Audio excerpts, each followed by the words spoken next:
দেওয়ার জন্য সরকারের কাছে আমাদের উদারত আহ্বান থাকবে। আমার ন্যূনতম সেক্টর হল এই খাদ্য ব্যবসা।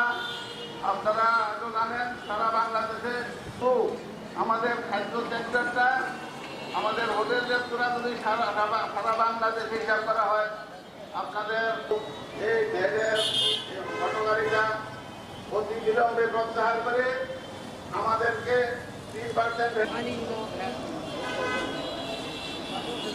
সম্মানিত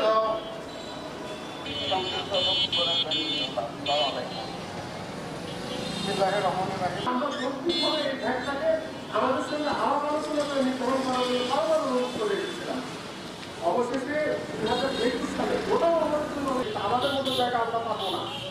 এই কারণে আমাদের দাবি আমাদেরকে বাঁচতে দিন, এই 30 লক্ষ কর্মচারীকে অন্তত বাঁচতে দিন। যে ব্যবসাটা আমরা রেস্তোরাঁ সেক্টরে সবচেয়ে বেশি কর্মসংস্থানের ব্যবস্থা করেছি। বর্তমানে বাংলাদেশের রেস্তোরাঁ সেক্টরে 30 লক্ষ শিক্ষিত।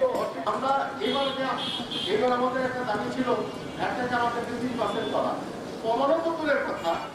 এনবিআরের নতুন সিদ্ধান্ত অনুযায়ী আগের 5% ভ্যাটটা নাই, সে ভ্যাটটা তারা বৃদ্ধি করে করেছে 15%।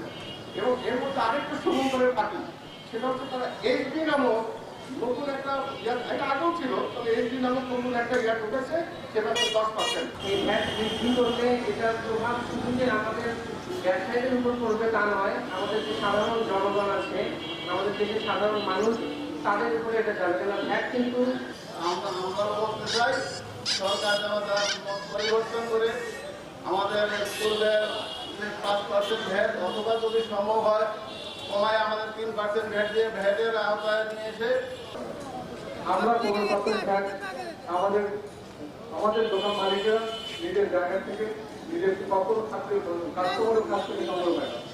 আমরা যদি আমাদের সকলের মধ্যে থেকে 15% ভ্যাটটা আমরা